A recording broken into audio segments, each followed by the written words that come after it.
በነገራችን ላይ ወንዶችም ያረጣሉ። ሰላም ጤና ይስጥልኝ፣ ዶክተር ሰላም ነኝ። ሴቶች ብቻ አይደሉም የሚያርጡት፣ ወንዶችም የማረጥ የተፈጥሯዊ ሁኔታ ያጋጥማቸዋል። ይህ ሁኔታ አንድሮፖዝ እንለዋለን። አንድሮፖዝ ማለት ምንድነው? ስፔሻሊ የአርባዎቹ እድሜ መጨረሻ ወይም ደግሞ 50ዎቹ መጀመሪያ አካባቢ ወንዶች ውስጥ ያለው ቴስቴስትሮን የምንለው የወንድ ሆርሞን ከእድሜ ጋር በተያያዘ መጠኑ እየቀነሰ ይሄዳል። ቴስቴስትሮን ማለት እንግዲህ ወንዶች ላይ የወንድ ገጸ ባህሪን የሚያላብሳቸው ወንዳ ወንድነትን የሚሰጣቸው የተለያየ ጥቅም ያለው ሆርሞን ነው። ታዲያ ይህ ሆርሞን ከእድሜ ጋር እየቀነሰ ይሄዳል። አንድሮፖዝን ከሜኖፖዝ የሚለየው ወይም ደግሞ የወንዶች ማረጥን ከሴቶች ማረጥ የሚለየው ምንድነው? የሴቶች ማረጥ ጊዜ ወዲያው የሚከሰት ነገር ነው። ለውጦቹን ወዲያው ነው የምናያቸው።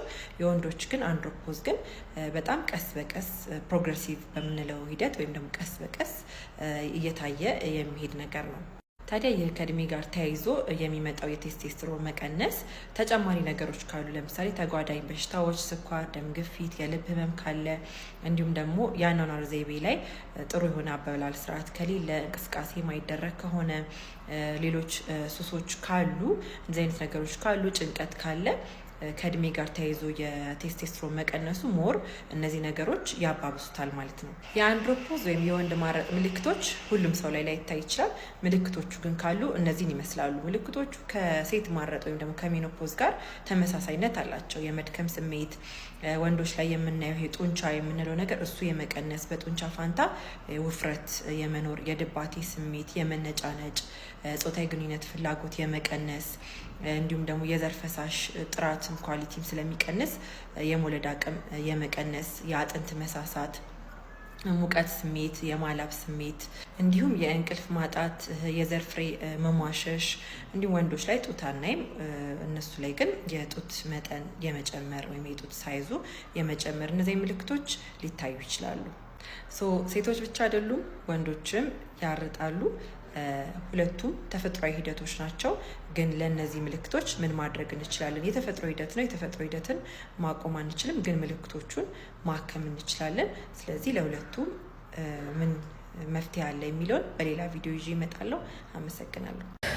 የሴት ልጅ እድሜ እየጨመረ በሄደ ቁጥር እርግዝና የመፈጠር እድሉ እየቀነሰ እንደሚሄድ የታወቀ ፋክት ነው። ግን ሳይንቲፊክ መረጃዎቹ ምን ይላሉ? ይሄ ስለምን ይከሰታል የሚለውን እናያለን። የሚሆነው ምንድነው? ፒክ ፈርቲሊቲ ወይም ደግሞ ከፍተኛ የማርገዝ ቻንስ ያለው አንዲት ሴት ከ20 እስከ 24 አመት ባለችበት ጊዜ ላይ ነው። ከዛ በኋላ ወደ 32 ስትሄድ በተወሰነ መጠን እየቀነሰ ይሄዳል። ከ32 በኋላ ግን በከፍተኛ መጠን ፕሮግሬሲቭሊ እየቀነሰ ነው የሚሄደው የማርገዝ እድል ማለት ነው። እዚህ ጋር ግራፉ እንደምታዩት 24 ላይ ከፍ ያለ ነው የሚያሳየው። ከዛ በኋላ ወደ ታች እየቀነሰ ነው የሚሄደው። 32 ላይ አነስ ይላል። ከዛ በኋላ ግን ግራፉ በጣም ዝቅ እያለ ነው የሚሄደው። ይህ ብቻ አይደለም። እርግዝና ከተፈጠረ በኋላ እርግዝና ፌል የማድረግ ወይም ደግሞ ሚስከሬጅ የማጋጠም ወይም እርግዝና የመጨናገፍ እድል እድሜ እየጨመረ ሲሄድ ይህ ነገር ከፍ እያለ ይሄዳል። ስለዚህ እዚህ ጋር ሌላኛው ግራፍ እንደምታዩት ከ30ዎቹ በፊት ሚስከሬጅ የመፈጠር እድሉ አነስተኛ ነው። ከዛ በኋላ 34 አካባቢ እየጨመረ ይሄዳል። ከ35 በኋላ ደግሞ በጣም እየጨመረ ይሄዳል። ስለዚህ ሌላኛው ግራፍ እዚህ ጋር የሚያሳየን ይሄኛው ነው። ሚስከሬጅ እድሜ እየጨመረ ሲሄድ ይጨምራል። የማርገዝ ቻንስ ደግሞ እድሜ እየጨመረ ሲሄድ የማርገዝ እድል ደግሞ እየቀነሰ ይሄዳል ማለት ነው። ይሄ የሚከሰተው ለምንድነው? ሴቶች ስንወለድ ውስን የእንቁላል መጠን ይዘን ነው የምንወለደው። ስለዚህ ስንወለድ ወደ 2 ሚሊዮን የሚሆኑ እንቁላሎችን ነው ይዘን እንወለዳለን። ከዛ በኋላ ግን እንቁላሎቹ በተፈጥሮ ሂደት አትሬዥያ በሚባል ፕሮሰስ እንቁላሎቹ መጠናቸው እየቀነሰ ነው የሚሄደው። ስለዚህ ባይ ዘ ታይም ፒዩበርቲ ላይ ወይም ደግሞ በአማርኛ አይ ቲንክ ድርሰ ጥቂ ነው የሚባለው፣ ፒዩበርቲ ላይ ስንደርስ ወደ 300,000 እንቁላሎች ብቻ ይቀሩናል።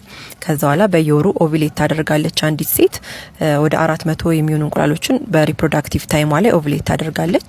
ከዛ ባይ ዘ ታይም አንዲት ሴት ስታርጥ ወይም ሜኖፖዝ ላይ ስትደርስ ወደ መቶዎች የሚቆጠሩ እንቁላሎች ብቻ ይቀሯታል ማለት ነው። ስለዚህ ኮንቲኒየስሊ የሴት ልጅ እንቁላል መጠን ከእድሜ ጋር እየቀነሰ ይሄዳል ማለት ነው።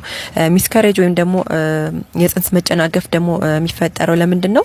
የእንቁላል ቁጥር ብቻ ሳይሆን የእንቁላል ጥራት ወይም ደግሞ የእንቁላል ኳሊቲም አብሮ እየቀነሰ ነው የሚሄደው። ስለዚህ ጽንስ ቢፈጠርም የጽንሱ ኳሊቲ ጥሩ ስለማይሆን እድሜ በጨመረ ቁጥር ጽንስ የመጨናገፍ እድሉ ይጨምራል ማለት ነው። ስለዚህ አሁን ይሄንን ያነሳውት ላስጨንቃችሁ ፈልጌ ሳይሆን ያው ከትምህርት ጋር ከስራ ጋር ራስ ላይ ከመስራት ጋር ከተለያዩ ነገሮች ጋር ስቲል የፋሚሊ የመመስረት እቅድ ካለን ከእድሜያችን ኮንሲደር ማድረግ ያስፈልጋል። እድሜያችንን ማሰብ ከእድሜያችን ጋር አብሮ መንቀሳቀስ ያስፈልጋል የሚለውን ለመናገር ነው። የወንዶቹ ደግሞ ሌላ ጊዜ እመጣበታለሁ። አመሰግናለሁ። አንገታችን ስር የሚገኘው ታይሮይድ የምንለው እጢ ከስነ ተዋልዶ ጤና ጋር ያለውን ዝምድና ያውቃሉ? ሰላም ጤና ይስጥልኝ፣ ዶክተር ሰላም ነኝ። ዛሬ ላጋራችሁ የወደድኩት እዚህ አንገታችን ስር የሚገኘው ታይሮይድ የምንለው ግላንድ ወይም ደግሞ እጢ ከስነ ተዋልዶ ጤና ጋር ያለውን ግንኙነት ነው። የታይሮይድ ግላንድ በውስጣችን ውስጥ ታይሮይድ የሚባል ሆርሞን ያመነጫል። ታዲያ ይህ ሆርሞን ማነስም ሆነ መብዛት ከስነ ተዋልዶ ጤና ጋር የራሱ የሆነ ግንኙነት አለው። የታይሮይድ ሆርሞን ሲያንስም ሆነ ሲበዛ የወር አበባ ዑደትን ያዛባል፣ እንቁላል እንዳይለቀቅ ያደርጋል፣ የወንድ የዘር ፈሳሽ ላይ ጥሩ ያልሆነ ጥራት እንዲኖረው ያደርጋል። እንዲሁም ደግሞ እርግዝና ከተፈጠረ በኋላ እርግዝና የመጨናገፍ እድልን ይጨምራል። ታዲያ ይህ የሆርሞን መዛባት ሲኖር ግዴታ አንገት ላይ የሚታይ እብጠት ወይም ደግሞ እንቅርት ላይኖር ይችላል። እንቅርት ሳይኖር የታይሮይድ ሆርሞን በሰውነታችን ውስጥ መዛባት ሊኖር ይችላል። የተለያዩ ምልክቶችን ያሳያል። ምልክቶቹ መጨረሻ ላይ ያስቀምጥላችኋለሁ። ሆኖም ግን ምልክት የሌለው የታይሮይድ ሆርሞን መዛባትም አለ። ምልክት ባይኖረውም እነዚህ ያልኳችሁን ስነ ተዋልዶ ጤና ላይ ያሉትን ኢፌክቶች ወይም ደግሞ ተጽዕኖዎች ስቲል ምልክት ሳይኖረው እነዚህ ተጽዕኖች ስቲል ሊኖሩ ይችላሉ። ስለዚህ በእርግዝና ሙከራ ወይም ደግሞ ጉዞ ላይ ያላችሁ ሰዎች የታይሮይድ ፈንክሽን ቴስት ወይም ደግሞ የታይሮይድ ሆርሞን በሰውነታችን ውስጥ ያለውን መጠን ቼክ በማድረግ ኖርማል መሆን አለመሆኑን ቼክ ማድረግ ይቻላል። በሰውነታችን ውስጥ የተዛባ የታይሮይድ ሆርሞን መጠን ካለ በቀላሉ በሕክምና መስተካከል የሚችል ነው። ተጨማሪ ጥያቄ ካላችሁ ኮመንት ሴክሽን ላይ ያስቀምጡልኝ። አመሰግናለሁ።